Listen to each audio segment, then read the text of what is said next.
পৃথিবীর সবচেয়ে সেরা ক্যামেরাওয়ালা স্মার্টফোন কোনটা? না ভাই, রিপোর্টটা আমি তৈরি করি নাই, ডিএক্সওমার্কের রিপোর্ট বলতেছে পৃথিবীর সবচেয়ে সেরা ক্যামেরাওয়ালা স্মার্টফোন হলো Huawei Pura 80 Ultra। আবার দেখেন এই ফোনের কোনো সেন্সরই কিন্তু 200 মেগাপিক্সেলের না, স্যামসাং বা অন্যান্য ফোনের মতো 50 মেগাপিক্সেলের একটা সেন্সর দিয়েই তারা সবচেয়ে সেরা ক্যামেরাওয়ালা স্মার্টফোনের জায়গা দখল করে নিয়েছে। তো কিভাবে নিল? এখন আপনি যদি একটা ভালো ক্যামেরাওয়ালা স্মার্টফোন কিনতে চান, আপনার তিনটা বিষয় অবশ্যই মাথায় রাখা জরুরি।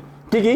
নাম্বার 1 হলো সেন্সর সাইজ। আপনি দেখেন একটা 2 লাখ 2.5 লাখ টাকার ক্যামেরাতেও মাত্র 12 মেগাপিক্সেলের একটা সেন্সর তারা দেয়, বাট আউটপুটের জায়গায় একটা ফোন কি ওই 2 লাখ টাকার ক্যামেরার সাথে কখনোই পারবে না। কারণ হচ্ছে তার সেন্সর সাইজের জন্য। ক্যামেরার সেন্সর সাইজগুলো সাধারণত বড় হয়ে থাকে, তার ফলে বেশ ভালো পরিমাণ আলো এবং ডিটেল পাওয়া যায় ওইটা থেকে। অর্থাৎ ফলস্বরূপ মেগাপিক্সেল কম হলেও কিন্তু আমরা সেইখানে 200 মেগাপিক্সেলের চাইতে 12 মেগাপিক্সেলে ডিটেলসের পরিমাণ বেশি থেকে থাকে, শুধুমাত্র সেন্সর সাইজটা বড় হওয়ার কারণে। দ্বিতীয়ত যে জিনিসটা মাথায় রাখতে হবে সেটা হচ্ছে তার অ্যাপারচার। একটা ফোনের অ্যাপারচার যত কম হবে বা যত লো হবে, লো লাইটেও না ওইটার পারফরমেন্স ততটাই বেটার হবে।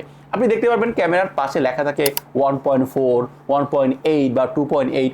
এই অ্যাপারচারগুলো কখন কামে লাগবে? যখন আপনি লো লাইট একটা ফটোগ্রাফি করবেন, ওই ফোনের অ্যাপারচারের মাত্রা যত কম হবে, লো লাইটে ঠিক অত পরিমাণে আপনাকে ভালো বা বেটার আউটপুট দিতে পারবে। তৃতীয়ত যে জিনিসটা মাথায় রাখা দরকার সেটা হচ্ছে ওআইএস বা ইআইএস। আপনি দেখবেন একটা ফোন যদি আপনি দ্রুত রানিং এর সময় বা দৌড়দৌড়ির মাঝে একটা ফোন দিয়ে কোনো ছবি ক্যাপচার করেন, ওইটা একটু নাড়াচাড়া খেলে কিন্তু ঘোলা হয়ে যাচ্ছে। কারণ কি? ওইটাতে ওআইএস বা ইআইএস নাই। আর ওই ফোনটা যদি ওআইএস বা ইআইএস থাকতো, আপনি যদি দৌড়াদৌড়ি করে লাফালাফি করে যদি কোনো ভিডিওগ্রাফি বা ফটো ক্যাপচার করেন, তখন কিন্তু ওইটার ফ্রেমটা লক করে এক্সাক্ট ছবিটাই আপনাকে দিতে পারবে। অর্থাৎ আপনি যদি ফোন কেনার সময় সেন্সর সাইজ, অ্যাপারচার এবং ওআইএস বা ইআইএস আছে কিনা এটা খেয়াল করে একটা ফোন কিনতে পারেন, আপনাকে আর কেউ ঠকাতে পারবে না।